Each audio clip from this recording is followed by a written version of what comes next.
पक्ष जो निर्णय घेईल, आता युतीमध्ये मलाच जागा नाही लढण्यासाठी, त्यामुळे मी विधान परिषदेवर आहे.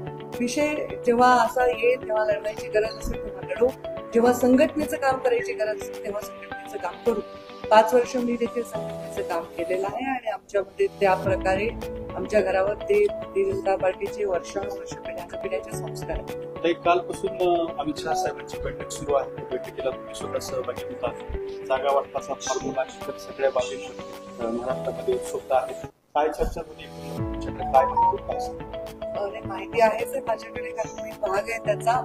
मुळामध्ये याच्यात माहितीचा विषयच येत नाही. ही पक्ष संघटनाचे प्रमुख नेता देशाचा पूर्ण पक्षातील भारतीय जनता पार्टीतील कार्यकर्त्यांच्या गाठीभेटी घेण्याचा हा कार्यक्रम आहे.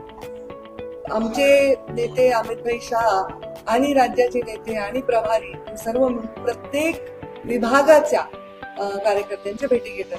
आज जसं मराठवाड्यातील सर्व कार्यकर्त्यांच्या त्यांनी भेटी घेतल्या आणि तो आम्ही कार्यकर्त्यांना एक कार्यक्रम देतोय की जास्तीत जास्त प्रत्येक बूथवर आम्ही कसं मतदान वाढवू आणि आमच्या जास्तीत जास्त जागा कशा निवडून येतील याच्यासाठी आम्ही प्रयत्न करणार आहोत. जागा वाटपामध्ये भारतीय जनता पार्टीला 160 ते 65, शिंदे गटाला 80 ते 85 आणि अजित पवार गटाला 55 ते 60 जागा मिळतील असं सध्या समजतंय.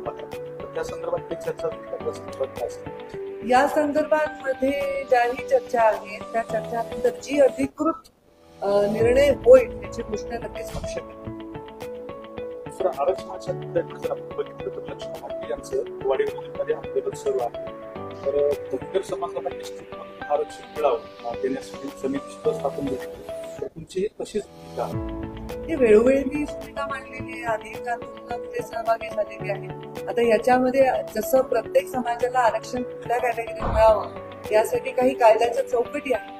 त्या चौकटींमध्ये ते बसल्या की ते आरक्षण मिळतं. त्याच्यामुळे याच्यामध्ये कुठल्याही गोष्टी कायद्याच्या चौकटीत बसवणं हा महत्वाचा विषय. माझी भूमिका तर वेळोवेळी मांडली अनेक वर्ष आज थोडी समिती स्थापन केली एसटी मधून धनगर समाजाला आरक्षण देण्याचा राज्यांना अधिकार असतो. साहजिक आहे, हा विषय बरोबर आहे. ही समिती स्थापन झालेली आहे. या समितीवरची डिटेल्सवर मी आता चर्चा नाही करू शकणार कारण त्याची अधिकृत माझ्याकडे सगळी माहिती आली उचित नाही. पण हे केंद्र शासन राज्य शासनाच्या प्रस्तावानंतर केंद्र शासनामुळे विचार करण्याचा एक मला वाटतं एक प्रोसिजर आहे. त्याच्यामध्ये कायद्याने योग्य पाऊल उचलले.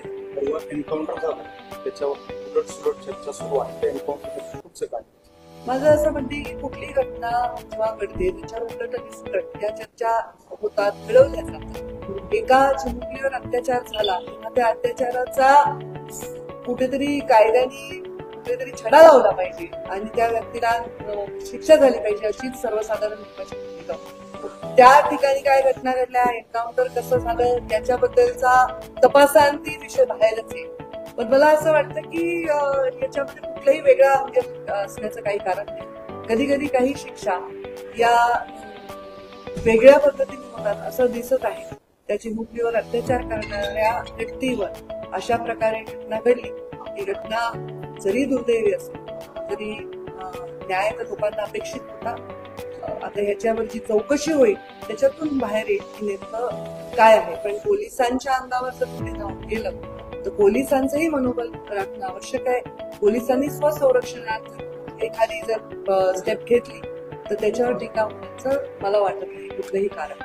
तुमच्या आमदार भाजपचे एकचंद सावंत त्यांनी म्हटलं की लाडकी हा जुगाड आहे, महिलांनी कमळाला मत द्यावीत यासाठी सारी मी त्यांचं स्टेटमेंट ऐकलं.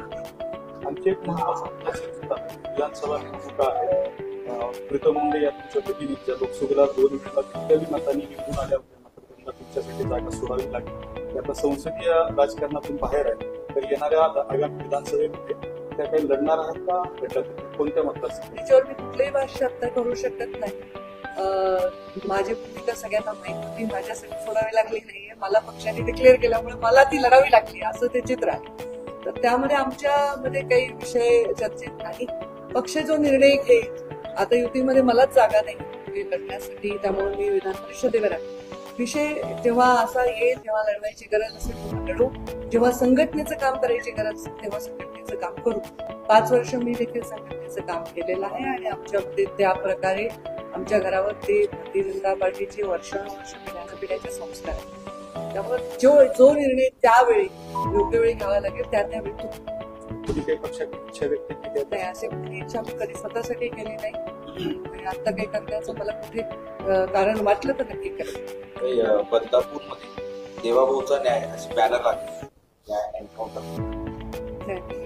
अशा काही कुठे घटलेल्या कुठल्या गाण्याने करण्याचं काही कारण. त्याच्यावरूनच बदलापूरच्या घटनेनंतर महायुतीचे श्रेयवादासाठी लढायची पिढी वाटते सुरू आहे. मला नाही वाटत असं कोणी एक संविधानिक व्यक्ती असं करते. हे पब्लिकमध्ये काही रिएक्शन असेल एखाद्या घटनेमध्ये जसा आक्रोश होता तसं काही कोणी करत असेल, पण कोणी संविधानिक व्यक्ती अशा प्रकारचे पाऊल उचलते असं मला नाही दिसत.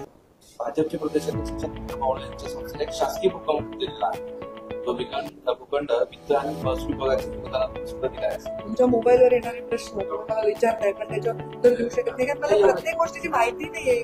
कुठे काय झालंय आणि सगळे संभाव्य आरोप आहेत. त्या आरोपांवर मी उत्तर द्यायचं काही कारण नाही. नवीन घडामोडी पाहण्यासाठी आजच आम्ही मुंबईकर 24 तासला लाईक करा, सबस्क्राईब करा आणि अपडेट रहा.